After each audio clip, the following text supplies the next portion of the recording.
con la segunda semana del curso. Don Alexander, buenas tardes. Le doy paso para que continúe. Buenas tardes, doctora. Buenas tardes con todos, doctores. Pues continuamos con la segunda parte del curso, que ahora nos vamos a concentrar un poco más de sodio. La primera parte del curso fue, como ya vimos un poco de manejo de dextrosa y de glucosa y también manejo de un paciente con alteraciones del potasio. Y ahora comenzaremos con sodio, que parecería un poco más complejo, pero al final, como ya hemos visto un poco de fisiología, se nos va a hacer mucho más fácil. Entonces voy a compartir la pantalla.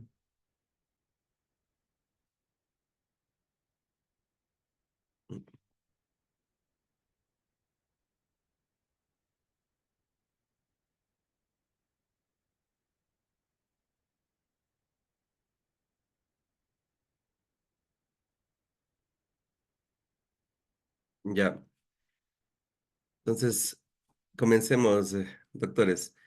Verán, les tenía preparado el día de hoy una fisiología breve del sodio, porque es importante volver a recordar lo que ya habíamos hablado, pero va a ser un poco leve porque como ya vimos fisiología renal del potasio, la verdad, como comparten algunos receptores, no creo que va a haber mayor problema y vamos a ir un poco más rápido. Entonces, más bien, esta clase les preparé una visión rápida y general de cómo se absorbe y se maneja el sodio en el riñón. Es importante saber eso para poder manejar a nuestros pacientes. Y además, eh, voy a culminar la presentación con lo que habíamos hablado en la anterior vez, el sábado, que hablamos acerca de el uso de diuréticos en pacientes con sobrecarga hídrica. Entonces yo creo que va a ser de suma importancia aprender un manejo que es basado en dos artículos que hubieron últimos, que esos artículos ya los vamos a ver y yo les voy a colocar en el drive que tenemos para que lo puedan ver. Si tienen alguna pregunta o algo, me lo van diciendo conforme vamos con el curso. Entonces, comencemos como ya les digo, con un poco de manejo renal del sodio. Y quería de nuevo decirles, doctores, es que todo lo que comemos o ingresa de sodio, pues debe ser casi todo excretado por medio del riñón. Ya vamos a ver que el cuerpo casi no pierde nada de sodio. El sodio es demasiado importante para el organismo y para el cuerpo que no lo perdemos. Entonces, esto quería que veamos que nosotros tenemos algunas maneras de perder un poco de sodio, no solo por el riñón. El, el, el cuerpo sensa y ve cómo estamos nuestras reservas de sodio y si no necesitamos, la mayoría parte del sodio se pierde se reabsorbe por el riñón y se pierde una muy baja parte. Y tenemos que ver que también perdemos un poco de sodio por las heces en el intestino y también a través de las glándulas sudoríparas. Entonces ahí nos vamos dando cuenta en qué casos podríamos perder sodio. Tenemos que darnos y hablar que el sodio es el ion más importante extracelular. Por eso aquí vemos líquido extracelular. Miren cuántos milimoles tenemos. Entonces, es el más importante extracelular y también lo tenemos intracelular, pero en menor medida. Entonces, este equilibrio debe mantenerse en todo momento para que no tengamos ningún problema. Como ya vamos a ver, el día de mañana, pues vamos a ver, ya nos vamos a introducir más a todo lo que es hiponatremia. Y el jueves, en cambio, vamos a ver por qué motivo se nos podría elevar el sodio. Entonces, quiero, doctores, que entendamos que el sodio, esta es la misma que les mostré anteriormente, que hablamos de agua. ¿Por qué? Porque cuando hablamos de sodio, cuando hablamos de sodio, siempre tenemos que hablar de agua. Vamos a darnos cuenta, doctores, que cuando tenemos un sodio bajo, es que hay algún problema en el líquido extracelular. Estamos acumulando líquido o algo está pasando. Entonces, solo para introductorio, cuando hablamos de hiponatremia, cuando hablamos de hiponatremia, estamos hablando de que hay un aumento de mi líquido del cuerpo, ¿ya? Y cuando hablamos de hipernatremia, de hiper, estamos hablando en cambio que hay una pérdida de líquido. Algo está pasando y estamos perdiendo agua. Va a haber un déficit de agua. Y aquí, en cambio, va a haber, como digo, un aumento del agua por cualquier situación que ya vamos a ver. Entonces nos vamos a dar cuenta que el sodio está ligado directamente al agua. Como ya vimos, ¿se acuerdan, doctores, cuando vimos cuánto tenemos de agua?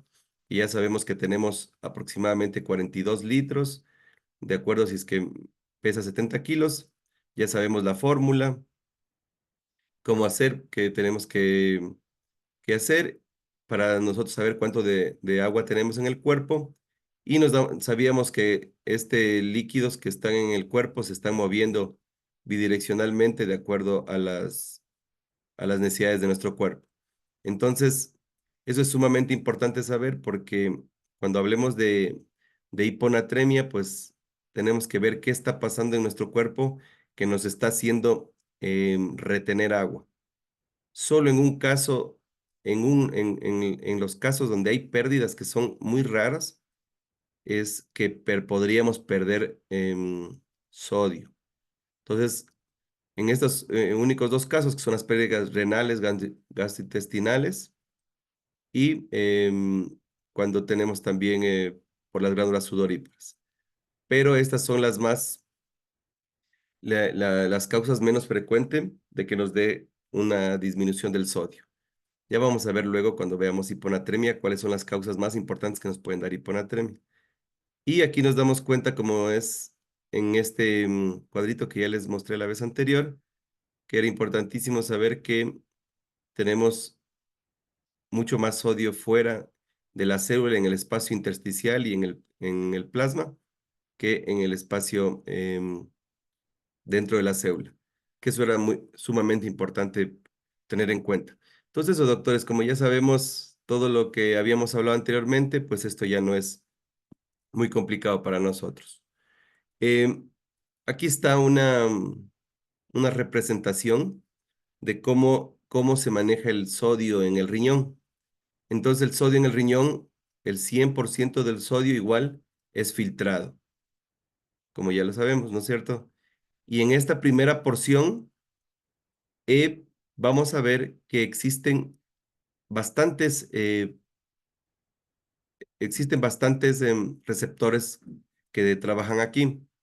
Hay algunos receptores que lo que hacen es introducir el sodio desde la parte del espacio urinario a la sangre. Entonces, esto es importante porque démonos cuenta que casi el 70% del sodio filtrado ya es reabsorbido en esta sección. Y solo aquí nos quedaría un 30% del sodio, nos quedaría aquí. Entonces es importante, como ya habíamos dicho, uno de los más importantes es aquí el sodio glucosa. Pero hay algunos más que los vamos a ver. Pero el más importante receptor que va en esta sección del riñón es el sodio glucosa. Entonces, tenemos que darnos cuenta que esta parte es muy importante porque si no se da una reabsorción aquí a este nivel, pues podremos tener algunos problemas. Hay algunos síndromes, como habíamos visto los síndromes que vimos cuando teníamos problemas del potasio, cuando hablamos del potasio, ¿se acuerdan que hablábamos de unos síndromes que se localizaban aquí, que era Bartter, Giedelman? Pero aquí tenemos un síndrome cuando hay una disfunción del túbulo proximal, se denomina síndrome de Fanconi. Eso es más para que pues lo sepan que ese síndrome es una disfunción tubular eh, del túbulo proximal. Entonces aquí nos da bastantes problemas porque la mayoría de los, según qué tipo de receptor está afectado, pues nos puede dar bastantes problemas. Entonces, eso para que lo sepan. Y como les decía, el otro lugar donde se sensa el sodio y se lo va a ingresar al cuerpo es aquí. Ya recuerdan, doctores, que este es el que habíamos hablado, que el donde actuaba la furosemida, el NKCC2. Como ya hemos hablado, pues se nos hace un poco más fácil. Pero pues aquí es muy importante para el sodio porque este le permite ingresar y se acuerdan que era de sumo interés esta porque le daba la hipertonicidad medular. Entonces, aquí igual que el potasio, pues aquí también ingresa el sodio. Y imaginémonos que aquí había un 30% y ya con un 25% de este 30% que se reabsorbe, aquí más o menos nos llega casi tendríamos un 8% aquí. Y al finalmente por el otro receptor que habíamos hablado, doctores, que es el NCC, pues vuelve a reingresar aquí también el sodio y ya nos quedaríamos igual con solo un 3% aquí en el túbulo. Y el manejo más importante que se da del sodio es en el lado final, que ya lo sabemos, doctores, por eso esto es como solo recordar, se da por medio del ENAC, igual aquí se da el control del sodio. Entonces, una pregunta sería, ¿dónde se da el control fino e importante del sodio? Es en las partes distales, tanto aquí en el NCC como en el ENAC, porque estos van a estar siendo manejados a través del sensor de aldosterona. Entonces, esto es sumamente importante porque aquí se dan los cambios que pueden haber en la reabsorción. En el momento que tengamos algún problema como hipotensión o pérdida de, mm, de sal o algún problema que tengamos o deshidratación, pues esto va a ser sensado. Pero, ¿cómo va a ser sensado esto? Entonces, aquí es lo que les preparé. Hay una parte que se llama en el sodio, que se llama la entrega distal del sodio. Aquí solo era para recordarles lo que teníamos, lo que habíamos hablado. Miren que en el túbulo proximal no solo hay el sodio glucosa, sino hay el clorhidrogeniones, hay también el sodio hidrógeno, y hay algunos aquí que son importantísimos. También hay el sodio magnesio, que tenemos que tener en cuenta que en la parte proximal del túbulo va a haber una serie de intercambios. Y eso solo para hacerles hincapié, que este es el que ya habíamos hablado en el asa de Henle, que es el NKCC2, que como nos damos cuenta aquí, trabajan en conjunto también con estos receptores de potasio y que son muy importantes, pero que no actúan mucho en cambios o no son sensores importantes de sodio porque eso está en el asa de Henle. Más es importante aquí, una, porque si es bloqueado por la furosemida, como ya les dije, ya no va a haber la hipertensión medular y eso sería, pero en el túbulo contorneado distal, ahí se da el control, el importante. ¿Por qué? Porque aquí en esta parte, como ya les voy a hablar, aquí se sensa el sodio, se sensa, se ve la cantidad de sodio. El NCC está considerado como un sensor de sodio. Entonces esto tenemos que recordar. Esto sí es importante. Esto no lo habíamos hablado en potasio. Entonces tenemos que ver que este es un sensor. En este lugar, él sensa cuánto de sodio hay. Puede ser una entrega de sodio que venga alta o una entrega de sodio baja. Y según cómo venga la entrega o cómo esté la cantidad de sodio que llegue a este lugar, a este sensor, va él desencadenar una serie de mecanismos. Los mecanismos que ya sabemos, pues son, ¿no es cierto? Si es que llegan muy poco sodio aquí por cualquier situación, puede ser por deshidratación, por, un paciente que esté hipotenso, podría ser. Si llega muy poco sodio, entonces este NNC va a censar y va a mandar una alerta. Va a mandar una alerta para liberar renina. Porque recuerden que justamente en este lugar, en el túbulo contorneado distal, está la mácula densa. Entonces, este sensor de sodio trabaja directamente con la mácula densa, por eso está exactamente al lado, para darle una señal química y decirle al cuerpo de que algo está pasando, que está llegando muy poco sodio a este lugar. Y como él es un sensor de sodio, pues él le avisa y desencadena este mecanismo que ya lo vamos a hablar. Entonces, por eso les decía, doctores, que es sumamente importante. Una pregunta de examen sería, ¿dónde es el control fino y dónde hay los cambios en la regulación de la absorción del sodio? Es en el túbulo contorneado distal, por medio de este mecanismo, por el medio de activar la renina, y ya vamos a ver en el túbulo colector.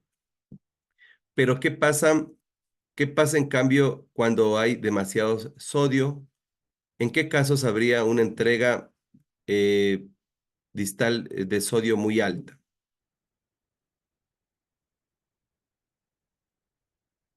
No sé si algún doctor me quiere ayudar, si está siguiendo el hilo de la exposición.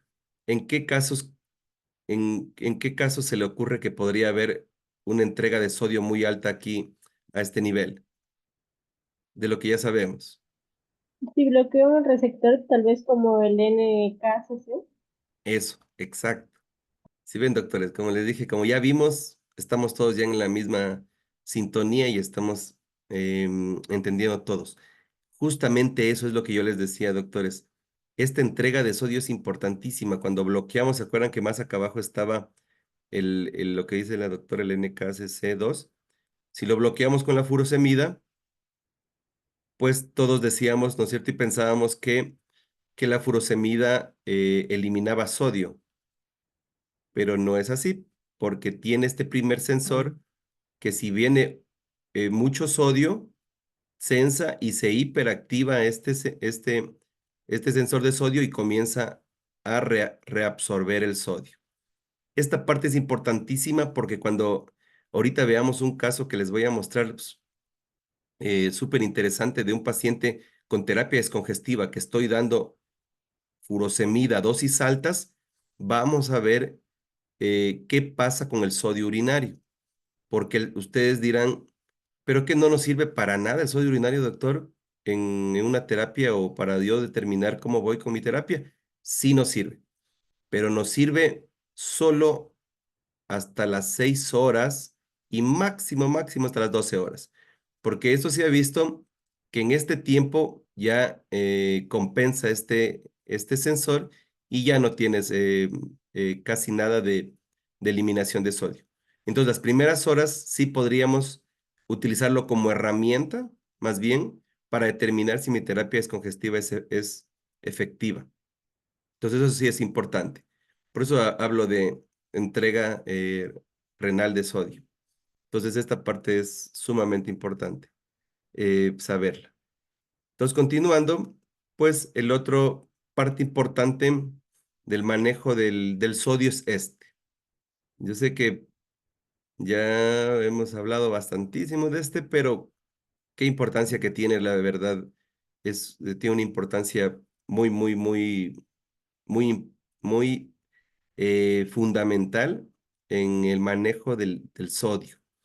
Recuerden qué pasaba aquí. Entonces aquí es lo mismo. Este canal es un gradiente electroquímico que también es un sensor, igualito que el NCC, ¿no es cierto? Igual que el NCC, este es un sensor. Recuerden que más acá arriba estaba el NCC que habíamos hablado. Entonces, ya, eso quería que ahorita estén todos igual. Entonces, este también es un sensor. Sensor de sodio que sensa el sodio. Y es importante la entrega que hay aquí. También es sumamente importante. Cuando hay igual una entrega baja, cuando aquí se entrega muy poco sodio, este, este sensor también da una alarma y da una alarma también y esta alarma podría ser que, recuerden que este sensor trabaja por medio pues por medio de receptores de aldosterona. Entonces, este podría dar una alarma que algo está pasando y que necesitamos reabsorber más sodio. Entonces, envía una alarma y hace que se libere más aldosterona. Y la aldosterona, como ya sabíamos, en este receptor, este se llama, que ya hablábamos y ya sabemos, doctores, es el receptor sensible a mineralcorticoides, así se llama. Entonces, como viene muy poco sodio, este sensor de sodio sensa que no hay el sodio adecuado y hace indirectamente, sin necesidad del eje renina-angiotensina-aldosterona, hace que se libere más aldosterona. Y por consiguiente, este sensor de aquí, que actúa con la aldosterona, hace que se hiperactive este canal de sodio y que entre más sodio a la célula. Entonces, eso es importantísimo. Entonces, como ya ven, doctores, estos dos receptores son sumamente importantes para el manejo del sodio. Son más bien los más importantes. ¿Y qué pasaría si hubiera, en cambio, una entrega distal muy alta? Si hay una entrega distal extremadamente alta, el problema es que este sensor no es capaz de, em, de ingresar todo el sodio excedente que venga desde esta parte de arriba. ¿Por qué? Porque este necesita que estar trabajando con la aldosterona. Entonces, ese es el problema, que si bloqueamos este canal de aquí, recuerden, ¿sí se acuerdan, doctores, con qué se bloquea este receptor NSC? ¿Algún doctor que si me puede ayudar? ¿Con tiacidas? Eso, doctora, con tiacidas. Entonces, por eso, como vamos después a ver las tiacidas, ¿no es cierto? Las tiacidas es la principal causa de hiponatremia por este mismo mecanismo. Porque si ya bloqueas a este nivel, o sea, si bloqueas el sensor más importante que hay de sodio, porque este trabaja solo, este sí es el más importante, el NSC, porque si hay mucho sodio, él solito ingresa todo el sodio. Pero en cambio el ENaC es dependiente, entonces el ENaC depende de la aldosterona, entonces él no logra, si es que bloqueamos el NSC, él no logra introducir todo el sodio, por lo que vamos a tener una pérdida de sodio. Entonces, este sería uno de los pocos casos donde sí va a haber pérdida de sodio. Como ya les dije, cuando vayamos a hablar después de hiponatremia, pues vamos a ver que la mayoría de hiponatremia son dilucionales, pero una de las pocas causas es el uso de diuréticos tiacidas, es una de las pocas causas donde sí se pierde sodio.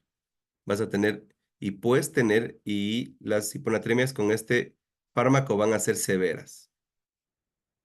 Entonces eso es de suma importancia. Entonces eso era lo que quería darles una visión rápida de esto, pero también quería hablarles pues de los ejes que maneja y que sensa el sodio para que éste sea reabsorbido o sea excretado. Entonces, cuáles son los mecanismos? Como les dije, doctores, el primer mecanismo, pues que ya lo sabemos, que lo hemos dicho algunas veces, ¿no es cierto? Y siempre recordémonos, en este curso vamos a quedar súper claros con todos los receptores que manejan el sodio y el potasio y que son dianas terapéuticas de los diuréticos. Entonces, recordemos, doctores, el primer mecanismo que regula el sodio, pues es el eje renina-angiotensina-aldosterona, ¿no es cierto? Que aquí está la mácula densa y aquí está el NSC. Como les digo, están cerquita porque los dos trabajan juntos. Entonces es la mácula densa. Y entonces, ¿qué pasa cuando nos deshidratamos o hubiera algún problema? Entonces, cuando hay deshidratación o algún problema, pues se ve alterada la entrega de sodio.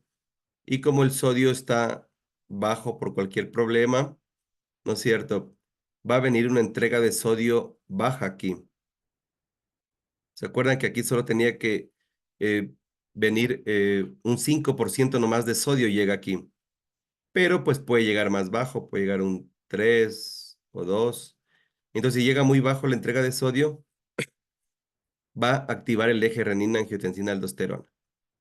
Entonces, todo este eje se inicia todo esto para al final llega a lo mismo. Llega a lo mismo. Para al final liberar aldosterona. Entonces, ese es la finalidad que tiene, porque por medio de la aldosterona va a hacer que el sodio que está aquí ingrese, para que para que tratemos de reabsorber lo máximo de sodio que tenemos. Pero recordemos que este sistema tiene algunas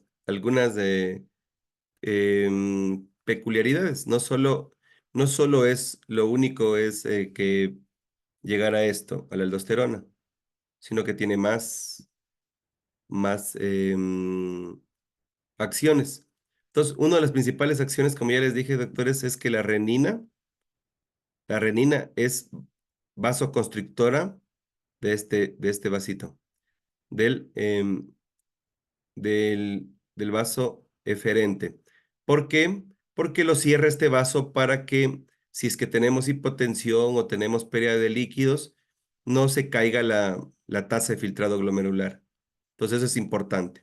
Entonces, la renina, su acción más principal es esa, ¿ya?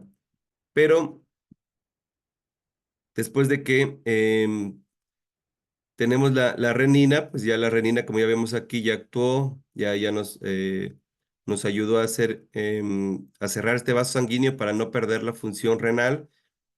Pero ¿en qué casos en qué casos podemos desencadenar todo este sistema?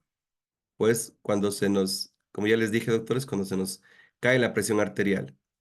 Y también tendríamos que darnos cuenta que las prostaglandinas son vasodilatadores importantísimos de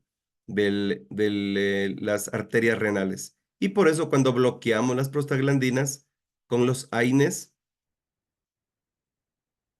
podemos producir un daño renal, porque va a haber vasoconstricción de la arteria en cambio de la arteria aferente, y ahí podremos tener una necrosis medular o una necrosis de nuestros riñones. Por eso no se recomienda dar antiinflamatorios por más de 3 días a ningún paciente. Siempre hay que ver alguna otra medida para mejorar la inflamación o el dolor. Entonces eso es importantísimo en esto. Pero ¿cuál es la acción de la renina también, aparte de ser vasoconstrictor de la arteria eferente?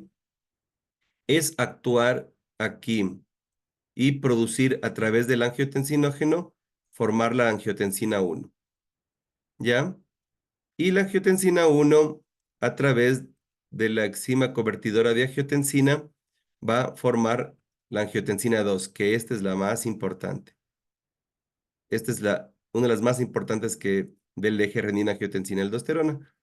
Por eso sabemos que em, no hay que dar, no hay que dar encima, no hay que dar en Alapril o ese tipo de medicamentos a pacientes que sean neumópatas porque les va a dar todos sabemos que la enzima convertida en angiotensina se eh, produce aquí en el pulmón. Entonces eso sería también importante. Y la angiotensina 2. La angiotensina 2 tiene algunas eh, importantes acciones.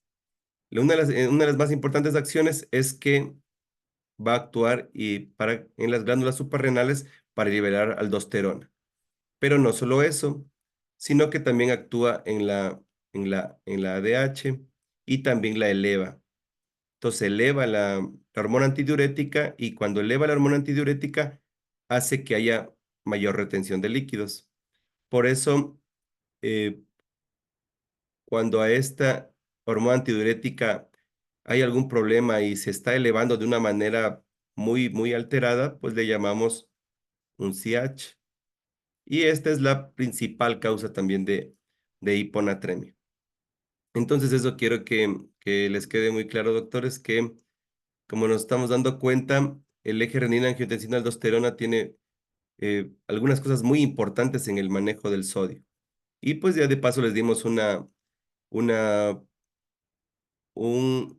recuerdo de este eje que es muy importante para saber la hipertensión arterial y cómo manejarlo, pues.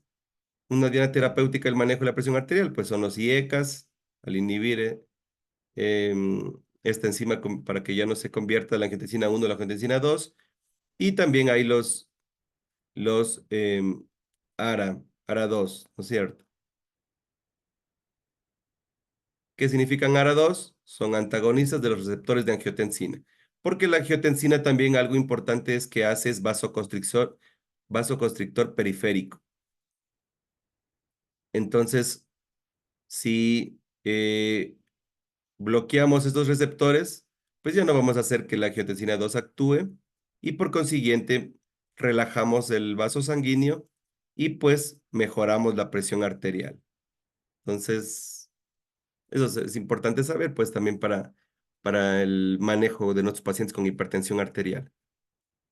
Pero bueno, entonces eso es importante que yo quería que lo sepan y como les decía que quiero ahondar un poquito más en lo de en lo de la ADH que habíamos hablado ahorita, que esta, como les dije hace un momento, se elevaba por la acción de la angiotensina 2. Entonces, la angiotensina 2 eleva la ADH. Y cuando se eleva la ADH, pues como habíamos hablado que la ADH actuaba aquí en el túbulo colector a través de las acuaporinas. Y cuando hay mucha ADH, pues hace que el agua que estamos teniendo aquí, que la íbamos a excretar, pues ingrese al cuerpo. Y aquí podríamos, si es que esto está alterado, la ADH está elevándose de una manera alterada, ¿por qué causas podrían elevarse la ADH? Podría en trauma craneoencefálico, en cualquier tipo de infecciones, puede ser, las pulmonares son las más importantes, puede ser en tumores, y todos estos problemas se mantiene muy elevada la ADH y por eso tendríamos un ingreso anormal de agua al cuerpo, por lo que, como ya les dije, doctores, esto se denominaría un síndrome de secreción inadecuada de hormona antidiurética. Que eso ya lo vamos a ver cuando evaluemos o veamos lo que es hiponatremia. Entonces, eso, doctores, era algo importante que quería recalcarles. Como les dije, la mayoría ya lo hemos visto, ya lo hemos tocado los temas porque vimos potasio y en la mayoría de esos temas también tocamos esto. Como les dije, lo más importante en estos mecanismos era el uno, el eje renina-angiotensina-aldosterona, que va a manejar el sodio y el agua a través de lo que ya les había hablado, a través de la hormona antidiurética y a través de la aldosterona. Y entonces, ¿por qué es tan importante la aldosterona? Porque la aldosterona va a actuar en este receptor. Aquí está el receptor sensible a mineralcorticoides que como ya les dije, doctores, también es sensible a cortisol, no solo a aldosterona.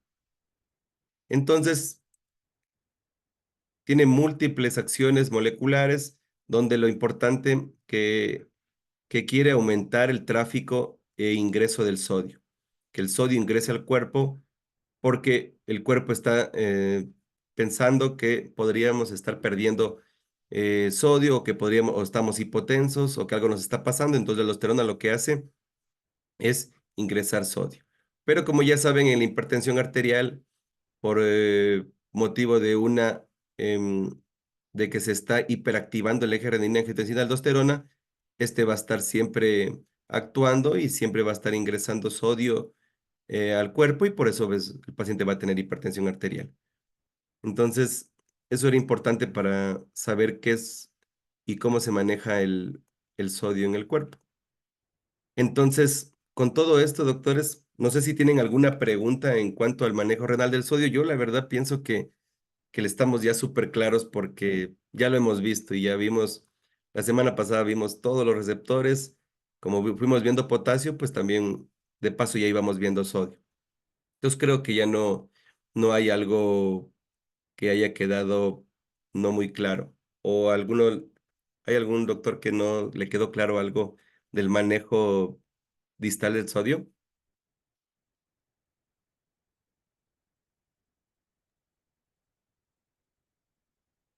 Ahora, chicos, les damos un espacio para que hagan preguntas.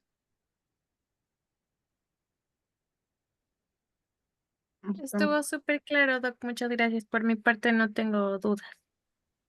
Sí, yo creo, doctor, es lo mismo que por parte, yo creo que de todos, porque la verdad que a veces se vuelve como repetitivo, pero es importante aclarar algunas cosas que cuando vimos potasio tuvimos que indirectamente ver sodio, porque no hay cómo separar, ya saben que los receptores se comparten la mayoría y actúan los dos. ¿Se acuerdan cuando hablamos de potasio? Pues dijimos que como es un gradiente electroquímico y entra sodio, siempre va a salir potasio.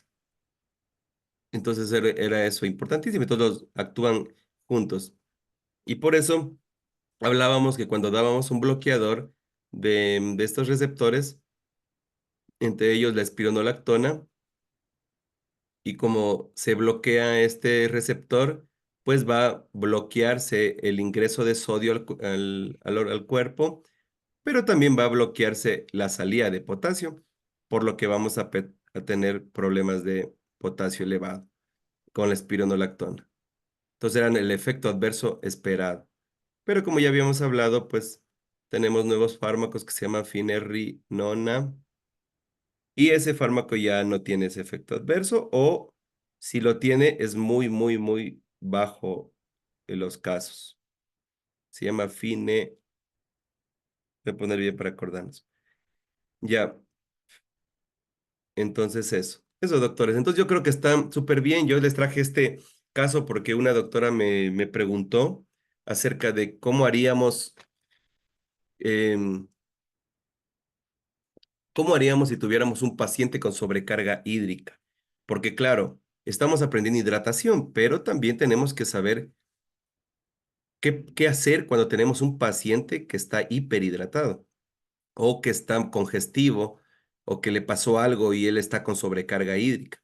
¿A qué llamamos sobrecarga hídrica y todo eso? Entonces se me ocurrió y de paso que le damos aplicabilidad al estudiar esto de los receptores, de cómo haríamos una terapia descongestiva. Para esto quería para terminar esta clase de hoy darles esto y mañana vemos hiponatremia y pasado vemos hipernatremia.